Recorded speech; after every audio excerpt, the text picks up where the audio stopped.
Père qui es aux cieux, que ton nom soit sanctifié, que ton règne vienne, que ta volonté soit faite sur la terre comme au ciel. Donne-nous aujourd'hui notre pain quotidien. Pardonne-nous nos offenses comme nous pardonnons aussi à ceux qui nous ont offensés. Ne nous soumets pas à la tentation et délivre-nous du mal. Amen.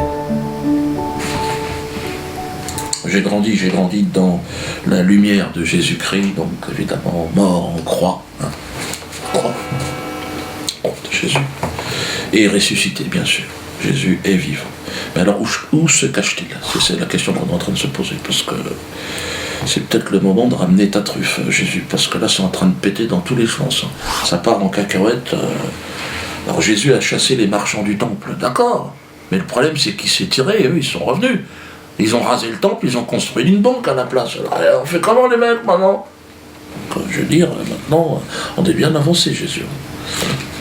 On contrôle le monde avec leur saloperie de pognon. C'est ça le problème.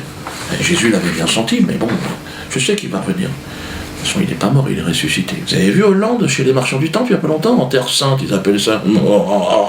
Il a enterré la France, vous l'avez vu, avec la gerbe de bleu, blanc, rouge, là, et puis lui qui baisse la tête, regardez. Je pense qu'on va bientôt changer de drapeau. On va directement mettre celui d'Israël, ça sera plus clair. À moins que Jésus revienne, bien sûr. Mais bon.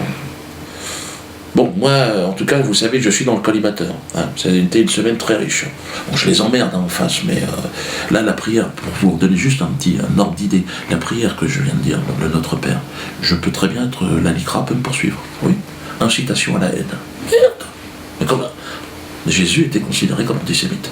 Pas oublier, donne à celui qui n'a pas, c'est lui, Ça, c'est passible de la peine de mort en Israël. Donne à celui qui n'a pas. Vous avez vu la semaine dernière, 28 000 € pour chaud ananas.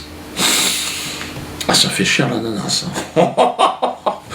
Et alors, condamné au nom du peuple de France. C'est-à-dire en votre nom. En notre nom, mais surtout le vôtre. C'est pour ça que je me dis, il fallait que je vous en parle de ça, parce qu'il y a comme un malentendu. Cette chanson, tout le monde la chante. Les enfants dans les maternelles, les lycéens, les militaires, les flics, tout le monde chante chaud ananas, chaud abricot, touche à mon cul si ça fait de la musique. Le problème, c'est qu'il y a une taxe. Maintenant, il faut payer. C'est 28 000 €. Ce que je vous propose, c'est d'envoyer un message fort aux tribunaux israéliens et à l'État français, à l'État israélien. À chaque fois qu'ils vont me condamner au nom du peuple de France, en votre nom, le peuple va se rassembler derrière moi, autour de moi, et payer cette taxe. Chaud ananas. Acquittez-vous de cette taxe. C'est très important et au plus vite, avant le 13 si c'est possible. Soyez à jour de vos cotisations, s'il vous plaît. Alors normalement, la taxe, ça correspond à 5,5% de votre consommation en chaud ananas. Alors si vous chantez beaucoup, si vous chantez pas beaucoup, vous faites le calcul, vous m'envoyez ça à mon nom, Dieudonné Mbala, puisque c'est moi qui ai été choisi pour prélever la taxe chaud ananas. Et puis normalement en 2014, il devrait y avoir une vignette chaud ananas qu'on colle sur la voiture, c'est un peu comme les vignettes suisses là, comme sur les autoroutes. Il y aura un ananas, il y aura marqué l'année en dessous, et comme ça vous pouvez chanter chaud ananas dans la voiture. Si un flic vous arrête, hop, chaud ananas. Il y a d'ailleurs de fortes chances qu'ils chantent avec vous, parce qu'ils en ont plein de cul, ils en ont marre. Avec le surplus, s'il en reste, des sommes exigées, je vous propose de réaliser un clip chaud ananas. Ouais. Puis ça va bien les faire chier, je pense. Ouais. Avec tout un tas d'invités, dont Robert. Regardez, on a tourné les premières images. Chaud ananas. Oh, chaud ananas. Tu me tiens par la joie, je te tiens par l'ananas. Chaud ananas. Et puis alors, la prochaine fois que je me présenterai devant les tribunaux, c'est un peu pour ça que je vous demande ça, c'est-à-dire le 13 décembre, ça va arriver très vite, c'est avec Fofana, là. C'est libéré Fofana, c'était au moment où il y avait le parallèle avec l'affaire Bourarache, Saïd Bourarache assassiné, vous savez, par 5 militants juifs extrémistes, et lui, non, ils sont sortis, les mecs, au bout de 6 mois. Donc j'ai dit, libérez Fofana à ce moment-là, on va dire les condamnations. Donc là, on va voir, le 13, venez très nombreux à la 17e chambre, vous la connaissez, de toute façon, c'est au tribunal à Paris. On va bien s'amuser, parce que moi je vais me présenter en tant que percepteur de la taxe chaud ananas. Le juge va me dire, qu'est-ce que vous faites là encore? Ben, disons, vous parlez au nom du peuple de France, moi le peuple de France, moi je suis là juste pour un intermédiaire. Je leur dis, voilà, il y a la taxe chaud ananas, donc acquittez-vous de cette taxe au plus vite. Alors, dernière vidéo, 2 millions de vues la vidéo. 2 millions de vues, putain, l'impression monte. les médias en charge de la propagande de l'État, ils s'énervent. Soyez encore plus nombreux d'ailleurs la prochaine fois, n'hésitez pas à en parler autour de vous, hein. Puis abonnez-vous à la chaîne Ayam Diolo, là, n'hésitez pas. Faites grimper les chiffres parce que ça les rend complètement malades. Vous vous rendrez compte, on fait plus que des émissions du service public qui coûtent une fortune aux contribuables, à vous, à moi. Hein. Alors que moi, bon, j'ai juste mes lunettes, t'as vu? D'ailleurs, tout le monde dit pourquoi tu les touches sans arrêt. Bah oui, ben, c'est le seul accessoire que j'ai, donc quand même que je vous montre que quand même on a des moyens. Donc en face, comme je vous l'ai dit, ils deviennent complètement fous, à l'image de Manuel Valls, le ministre de l'Intérieur. Mes chers amis, ces tristes voix qui se déchaînent, qui transpirent la haine, et notamment sur les réseaux sociaux, nous devons les combattre. Et je l'ai déjà dit à de nombreuses reprises, à La Rochelle, où il y a encore quelques jours, à l'occasion d'un beau colloque où nous étions avec Christiane. Je pense aux propos de ce Dieudonné qui ne fait plus rire personne depuis bien longtemps. Donc déjà, diffamation, Dieudonné qui ne fait plus rire personne depuis longtemps. Mais tu te prends pour qui, toi? Moi, bon, on va lui répondre avec les images de la tournée, si vous voulez, vous voyez bien que c'est faux.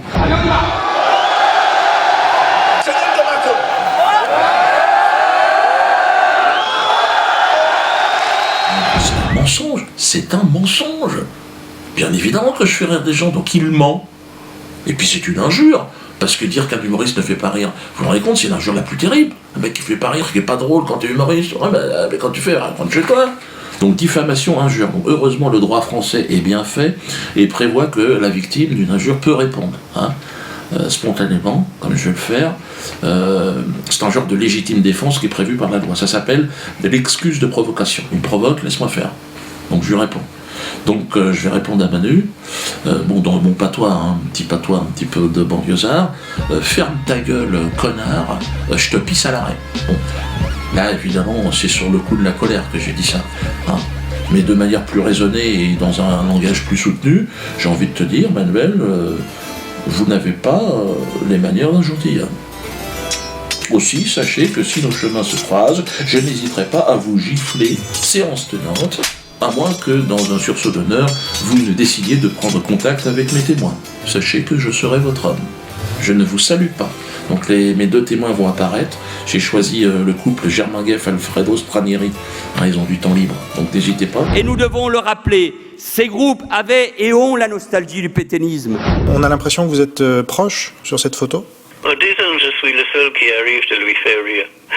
Contre-attaque visant ma personne, venue de Canal+. Alors ils m'en veulent, Canal. Après ma réponse à Yann Barthès, on m'envoie une jeune Myriam Leroy, que je connaissais pas. Apparemment, Yann, il a pas voulu me répondre en direct, donc il m'a envoyé la stagiaire. Elle est censée me décapiter, c'est le titre de son intervention, quoi. Elle est censée me décapiter, mais... pas joli, hein, ce qui s'est passé. Alors là, pareil, diffamation, injure.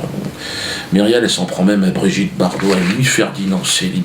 Elle essaye de faire un truc, les juifs, les francs-maçons. On comprend rien à ce que tu fais, Myriam. En parlant de momie, Dieudo, toi, t'es un peu comme les pyramides d'Égypte. T'as eu ton moment, ta splendeur, ton swag, mais aujourd'hui, tu n'es plus qu'une curiosité dont on a fait le tour en se demandant au fond à quoi ça pouvait bien servir et comment ça tient encore debout. Ton avis sur la Shoah, sur la démocratie, sur les médias et le fameux complot judéo-maçonnique mondial, je te propose de le rouler en petites boules bien serrées, de l'humecter légèrement et de te l'insérer délicatement dans le rectum, d'où il n'aurait jamais dû sortir.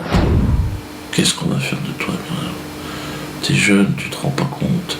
Moi, j'ai pas le cœur de te rentrer dans la gueule. J'ai pas envie de taper sur l'ambulance, tu vois, mais t'essayes de nous faire rire. Déjà, ça, c'est bien. Et moi, je trouve que c'est bien en tant que professionnel. J'ai envie de te dire, accroche-toi. Hein ? Tu peux faire des erreurs, mais il faut recommencer. Parce que j'ai vu les commentaires de ta rubrique. Putain, tu t'en es pris plein la gueule. T'es obligé de fermer ton Facebook. Oh, putain. Non, je rigole, je devrais pas. Les gens sont méchants, bien. Sale pute, retourne en coulisses, sucer des bites. Moi, je n'incite surtout pas à ce type de remarques. Je trouve ça vraiment d'une vulgarité. Mais bon, Myriam, réveille-toi aussi. Hein. La vidéo qu'on est en train de faire, elle va faire plus que ton émission. Donc t'arrêtes de dire des choses. Puis sois prudente, Myriam. Parce que Canal+, ça a existé. Mais c'est pas sûr que ça résiste autant. Hein. Ils vont se servir de toi et te jeter comme un Kleenex. Je vais pas m'acharner sur toi, c'est pas possible, il y en a déjà qui le font. Puis j'ai vu à tes yeux que tu étais fatigué. T'as bourlingué, on sent. Chez Canal, ils sont méchants de toute façon. Les jeunes filles comme toi, je sais par quoi t'es passé. Hein? T'as pas besoin de me le dire. Quand tu t'es retourné et que t'es reparti en coulisses, là, t'as essayé de marcher, on a vu, tu boites, ça couine, tout le bas de caisse et à refaire. On sent que ton fion en a pris un coup. Ils ont dû taper dans la culasse comme des salauds, c'est ça? Regarde-moi. Hein? Allez, pleure. Mais tu la cherches aussi. Fais autre chose, je sais pas, cherche un boulonnette, là. Fais coiffeuse si t'aimes parler aux gens. Bon, journal de la quenelle, parce que là maintenant la quenelle, toujours plus haut, toujours plus fort. Même les sionistes s'y mettent cette année, cette fois-ci. Oui, les sionistes, on a reçu la photo de Raël qui fait une quenelle. L'un des représentants sionistes, le plus cohérent selon moi et le plus honnête, a rejoint le mouvement de la quenelle. Au lycée Bougainville de Brie-Contrebert, une conseillère principale d'éducation a mis 3 heures de colle à un jeune élève, un apprenti quenelleur premier échelon. Du calme, Madame Verrier s'appelle. La quenelle n'est pas un salut nazi inversé. Qu'est-ce que c'est que ces conneries, ça?